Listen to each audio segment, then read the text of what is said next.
You can tell me if this scares you. I won't judge. I'm scared too. Some love stories are not meant to save you. Desire is dangerous when it knows your name. The first night he entered my dream, I thought he was only a fantasy. He stood at the edge of my sleep, half-formed, wrapped in shadow. I couldn't see his face clearly, only the outline of him. Tall, still, waiting.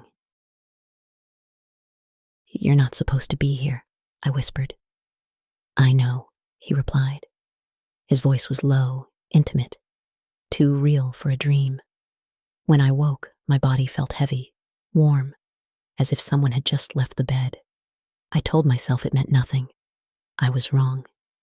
He returned the next night, closer this time.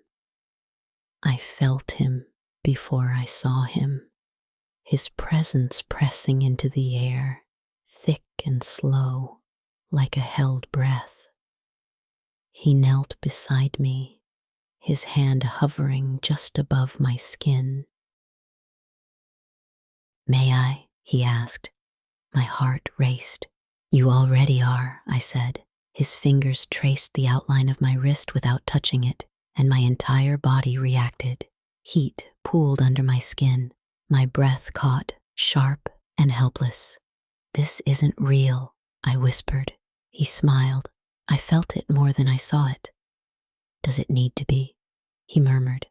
I started craving sleep. During the day, the world felt dull, distant. At night, everything sharpened. I waited for him with a hunger that unsettled me. He learned my reactions quickly.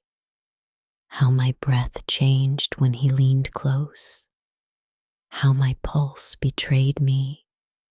How my body responded to his voice alone. He never kissed me. That was the cruelest part. Instead, he would stop just short, his lips near my ear, his breath warm against my skin. "You want me?" he said one night. "Yes," I admitted. "Then wake up." I did. My sheets were twisted around my legs. My heart thundered. My skin burned where he had never touched me. I began to see him when I was awake. Reflections that lingered too long. Shadows that felt deliberate.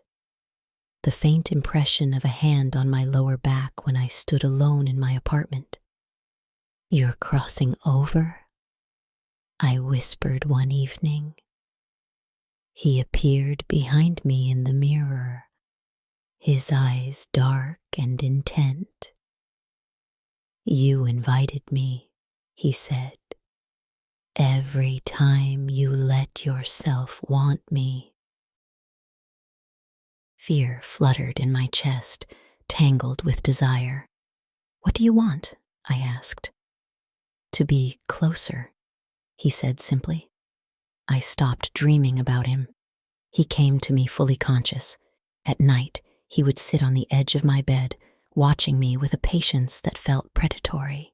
He touched my hair, my shoulder, always slow, always deliberate. Every touch carried promise and threat. "You don't belong here," I said, though my body leaned toward him. "Neither do you," he replied. The truth revealed itself in pieces. He wasn't a dream. He was something that fed on intimacy, on attention, on desire unfulfilled. The closer I let him get, the more solid he became, and the weaker I felt. "You're taking something from me," I said one night, my voice trembling.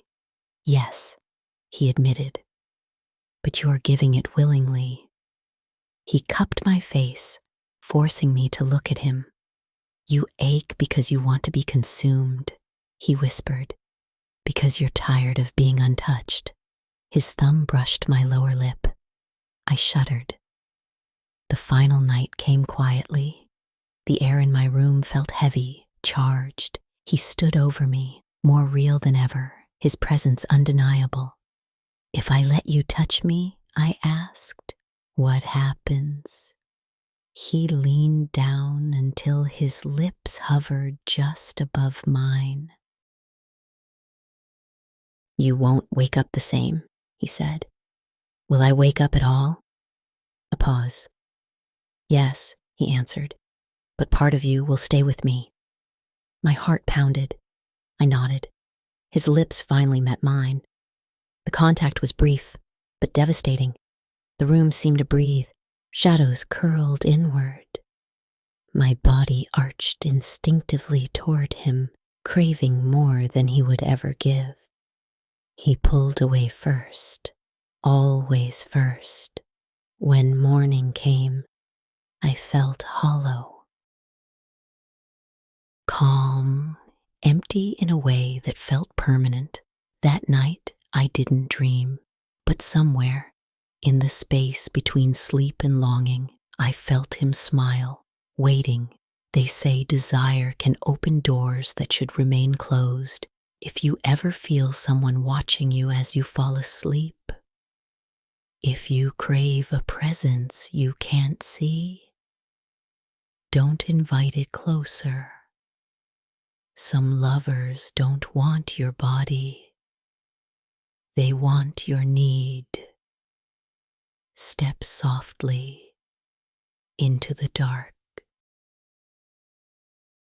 If something felt familiar, it wasn't coincidence. It was recognition. Subscribe and walk softly into the dark.